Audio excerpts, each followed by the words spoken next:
नमस्कार मित्रों, आज से करीब 9000 वर्ष पूर्व त्रेता युग में भगवान श्री राम का जन्म हुआ था, जो भगवान विष्णु के 7वें अवतार माने जाते हैं।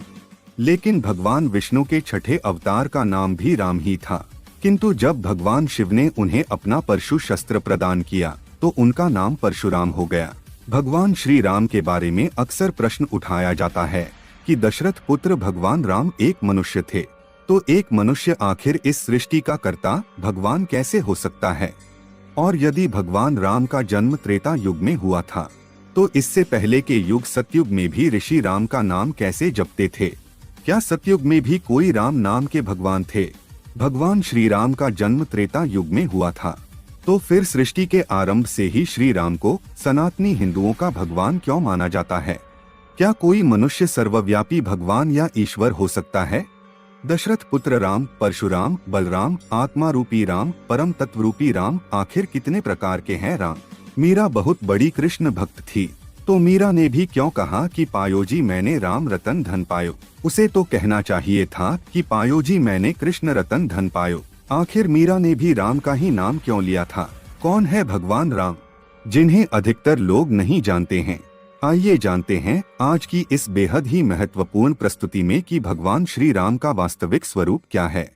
राम, हे राम, राम राम, हरे राम, सीता राम, अरे रे राम राम, हाय राम, राम नाम सत्य है, मेरा राम करे वह सही, जैसे उद्गार एक हिंदू के मुख से आपको अक्सर सुनने को मिलेंगे।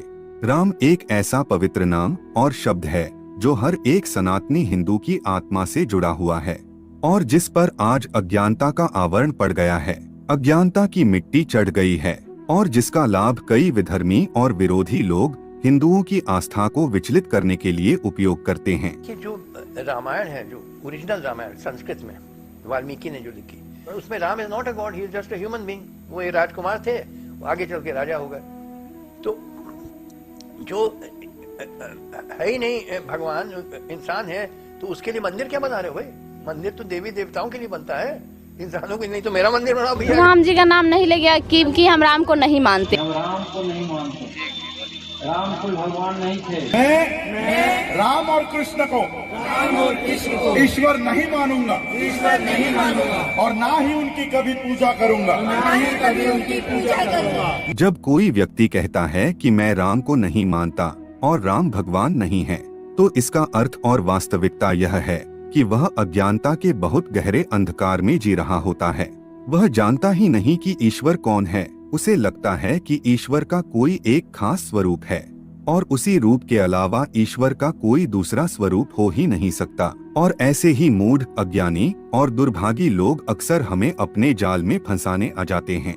और ऐसा ही हुआ जब कबीर जी राम नाम का जाप कर रहे थे, तो कुछ संशय डालने वाले लोग उनके पास आए और कहने लगे कि क्या कर रहे हो? तो कबीर जी ने कहा कि राम का भजन कर रहा हूँ। अच्छा, कौन से राम का भजन कर रहे हो? कबीर जी ने कहा, राम क्या बहुत सारे हैं? तो उन्होंने कहा कि ल्यो, यह तो पता ही नहीं कि कौन से राम का भजन करते हैं, और लग गए भजन करने। इन्हें यह भी पता नहीं कि राम कितने प्रकार के होते हैं, तो भजन करने का क्या फायदा? अब वे विचलित करने वाले लोग कह कर तो चले गए, लेकिन अब कबीर जी सोचने लगे कि मुझे तो पता ही नहीं, मुझे पता है कि एक ही राम है। यह कैसा संशय मेरे मन में डाल गए। पूछते हैं कौन से राम का भजन करते हो? और साथ में एक दोहा भी सुना गए कि एक राम दशरथ का बेटा, एक राम घट घट में लेटा, एक राम का सकल पसारा, और एक राम सभी से न्यारा, और इनमें से कौन सा राम तुम्हारा? हमें तो पता ही नहीं था, हम तो एक ही राम को जानते थे। यह लोग मन में संशय डाल गए, पर गुरुजी ने कहा था कि कोई संशय हो तो निवारण कर लेना। तो कबीर जी ने सोचा कि गुरुजी के पास जाकर ही निवारण करता हूँ। तो कबीर जी पहुँचे गुरुजी के पास, गुरुजी को प्रणाम किया। गुरुजी बोले, आओ, क्या बात है? तो कहा कि गुरुजी, एक अजीब सा संशय मन को विचलित कर रहा है। कुछ लोग मेरे पास आए थे, मुझे राम का भजन करते देख कहने लगे कि कौन से राम का भजन कर रहे हो? तो मैंने कहा कि मैं तो एक राम को ही जानता हूँ, क्या बहुत सारे राम होते हैं? तो उन्होंने कहा कि हाँ, एक राम दशरथ का बेटा, एक राम घट घट में लेटा, एक राम का सकल पसारा, और एक राम सभी से न्यारा। बताओ, इनमें से कौन से राम का भजन कर रहे हो और इनमें से कौन से राम तुम्हारे हैं? कबीर जी की बात सुन गुरुजी मुस्कुराए और खूब हंसे और हंसकर कबीर जी से कहने लगे कि बेटा, ऐसी बात करने वाले तुम्हारे पास एक बार नहीं जीवन भर आएंगे। ऐसे लोगों का काम ही होता है तुम्हें विचलित करना और सही रास्ते से भटकाना। अब तुम्हें सजग रहना होगा।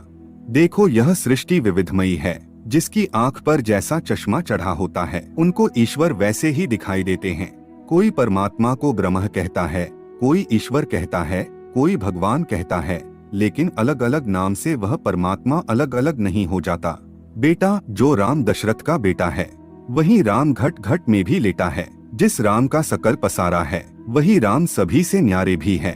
और इस दोहे में एक बात है कि एक राम दशरथ का बेटा, एक राम घट घट में लेटा, एक राम का सकल पसारा और एक राम सभी से न्यारा। पर इसी में एक राम चारों पंक्तियों में है। तो बेटा, इस पंक्ति का अर्थ है, बोले वही राम दशरथ का बेटा, वही राम घट घट में लेटा, उसी राम का सकल पसारा, वही राम है सभी से न्यारे। जब वही राम सब जीवों के भीतर विराजमान रहते हैं तो सबके घट में लेटे हुए सर्वव्यापक राम है। जब वही राम इस सृष्टि को रचते हैं तो यह सब पसारा उन्हीं का है। लेकिन सृष्टि की रचना करने के बाद भी वे इस सृष्टि में फंसते नहीं हैं। इसीलिए वह सबसे न्यारे भी है। लेकिन जब भक्त रो रो कर उनको पुकारता है और जब मनुष्य प्रार्थना निवेदन करते हैं तो वही निराकार राम साकार रूप धारण कर दशरथ जी के घर प्रकट हो जाते हैं। तो इन चारों में कोई भेद नहीं है बेटा, यह चारों एक ही है। अब कबीर जी को सब कुछ समझ में आ गया था। उन्होंने कहा कि गुरुजी, आपने बहुत कृपा करी, अब इस विषय में मेरा कभी संशय नहीं होगा। कबीर जी वापस आकर फिर से राम का भजन करने लगे। तो फिर वह तार्किक लोग आए। उन्होंने देखा कि कबीर जी अभी भी राम की माला जप रहे थे। सोचने लगे कि कबीर जी के मन में संशय डाल गए थे और अब तक तो उनकी माला छूट जानी चाहिए थी, लेकिन अभी तक उनकी माला छोटी क्यों नहीं। उन्होंने सोचा कि थोड़ा ज्यादा जोर लगाना पड़ेगा। उन्होंने कबीर जी से पूछा कि भाई, तुम्हें पता चल गया कि तुम कौन से राम का भजन कर रहे हो? तुमने हमारे प्रश्न का उत्तर नहीं दिया था। अब कबीर जी तो पक्के गुरु जी के शिष्य थे, तो कबीर जी ने कहा कि हम आपको उत्तर अवश्य देंगे, लेकिन उससे पहले आपको हमारे प्रश्न का उत्तर देना होगा। बोले, पूछो। कबीर जी कहने लगे कि हमारा भी एक दोहा है, इसका उत्तर बताओ। बोले, क्या? कबीर जी ने कहा, एक बाप तेरी दादी का छोरा, एक बाप तेरी बुआ का भाई, एक बाप पति तेरी माँ का और एक बाप तेरी नानी का जमाई। तो बता रे तेरे कितने बाप हैं मेरे भाई? ऐसा दोहा सुनते ही वे दुम दबाकर भागे। कबीर जी ने आवाज लगाई कि बताते तो जाओ कि तुम्हारे एक बाप है कि चार बाप है कि 6 बाप है। वे बोले कि हद हो गई, यह क्या पूछने की बात है? वे बोले कि वही बाप मेरी दादी का छोरा, वही बाप मेरी बुआ का भाई, वही बाप मेरी माँ का पति और वही बाप मेरी नानी का जमाई। तो कबीर जी बोले कि सुनते जाओ, वही राम दशरथ का बेटा, वही राम घट घट में लेटा, वही राम का सकल पसारा, वही राम है सब ही से न्यारा। तो दोस्तों, आपने देखा कि कैसे हमारे सनातन धर्म में ईश्वर का स्वरूप कितना विराट है।